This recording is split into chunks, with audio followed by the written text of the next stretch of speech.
again, gang. So, what I want to talk about today is the topic is why it does not serve you to become a feminist. Why it does not serve you to become a feminist. Now, obviously, this is a topic primarily for women because that's who I'm speaking to. And why it doesn't serve women to become a feminist? Well, feminist women have a certain set of beliefs, belief in things that she tells herself every day, and because of that, you know, it serves her ego, but in her personal love life, it doesn't serve her, right? Because the thing about it is, there's a certain ideology and beliefs for that feminist woman that, for them, um, basically a man is out to get them, and they are the ones that are supposed to be, they're supposed to be honored, respect, loved. They should be put on a pedestal, and they do nothing wrong. And that kind of idea is, it's highly ignorant, and this is a reason why the large majority of feminist women are single. And like I've said before, some of these women are attractive women. They carry themselves well, they look nice, they smell nice, but on the inner part of it is where they pretty much is where they strike out, right? Because when you have certain beliefs that all men are no good. Men ain't shit. I mean, I can do better on myself. I don't need a man. When you have that kind of belief and that kind of story you tell yourself, then what you're doing is essentially is on an unconscious level, or maybe even on a conscious level, you are basically being a man repellent. You're running men away from you, and the kind of guys that you're attracting is not the guys that you respect or kind of guys that you regard as anything. These are the type of guy that you will even disrespect, cheat on, treat like crap, or walk over, because the kind of guys that you're attracting are very weak guy. They're predominantly beta males, and these are guys that are all, yes honey, and they will do whatever you want them to do, and they don't stand for anything, and you can literally walk over them, right? And what we realize with those women, some of these women with that strong male energy, is that you know on some kind of level, they're looking for the alpha male type of guys. But I've said before that they can't attract these guys because they don't know how to accommodate these men. They don't know how to, be in a harmonious relationship with those men. They don't know how to coexist with those men, because these guys are going to push back. These are the kind of guys that are not going to take no shit. These guys are going to let you know, this is my way, it's my way or the highway.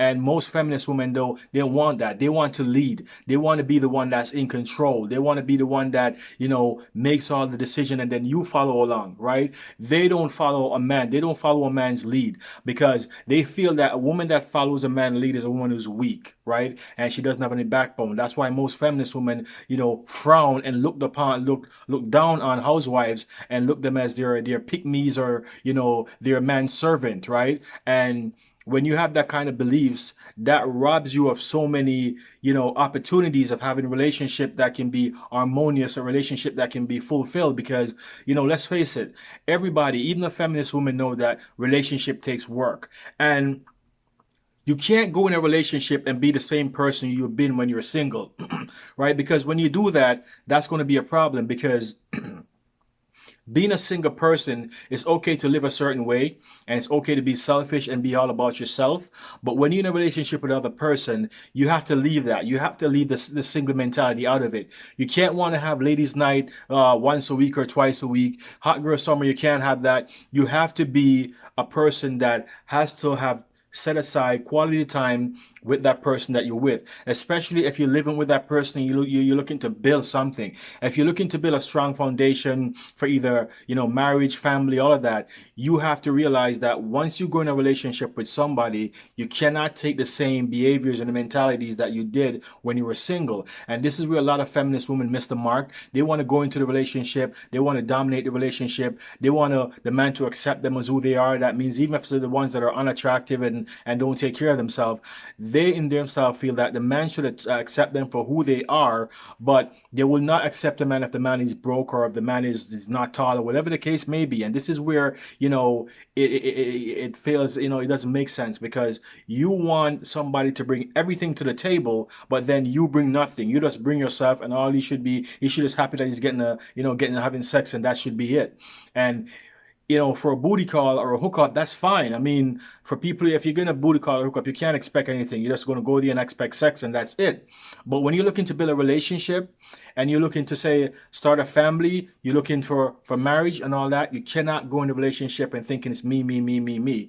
Because when an individual go into a relationship and it's all about me, me, me, me, then what happens is that relationship will not survive. It will not last. Unless you're in a relationship with an individual who is just, like I said, a beta male, a guy who's weak, he has no backbone, he stands for nothing, a carpet, basically you can walk all over him, then that's okay. But even for a lot of feminist women, over time, that doesn't last because, you want a guy with pulse. You want a guy that, a masculine alpha male will basically push back, right? And what it does is it causes them to really have to be on their P's and Q's. This is a person that you're going to be having confrontation with back and forth because in that relationship, somebody has to give, right? And 9 times out of 10, feminist women, they don't want to give. They feel like the man should give, but if the man give, then they don't respect him anyway. So it doesn't pass the common sense test where how they think because, you want a man to be a man, but at the same time, you want to lead.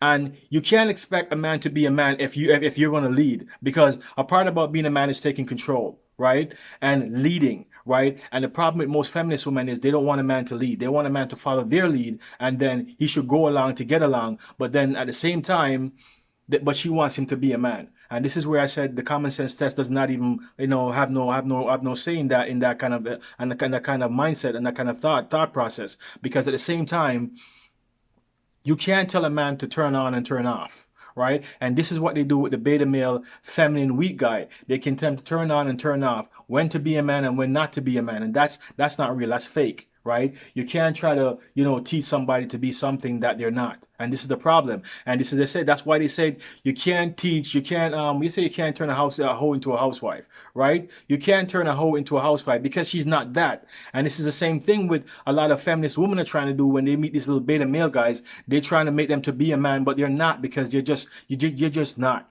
Right? A Honda will not become a Bentley. It's just not. It built a certain way, and it is that, right? So when you're looking at when you decide that you want to become a part of that movement, just realize that when you become a part of that movement, the kind of guy you're looking for, and especially if you're looking for a guy like an alpha male, a guy with a backbone, a provider male, a guy who's going to be there and protect you, right? You can't be a part of a feminist movement and expect that these guys are going to come around and protect you, because you're already putting an energy out there that you're good, right? And then for a man, it's like, then what am I doing here? And that's why a lot of feminist women don't have certain guys, because for these guys, there's no place there for them, right? And the place that's only there for guys that they themselves don't even respect or even regard as anything, right? And those are, like I said, the beta male, the feminine guys, the weak guys, the guys that are a pushover. These are the guys that feminist women attract, because feminist women are very masculine. They want to dominate and control things,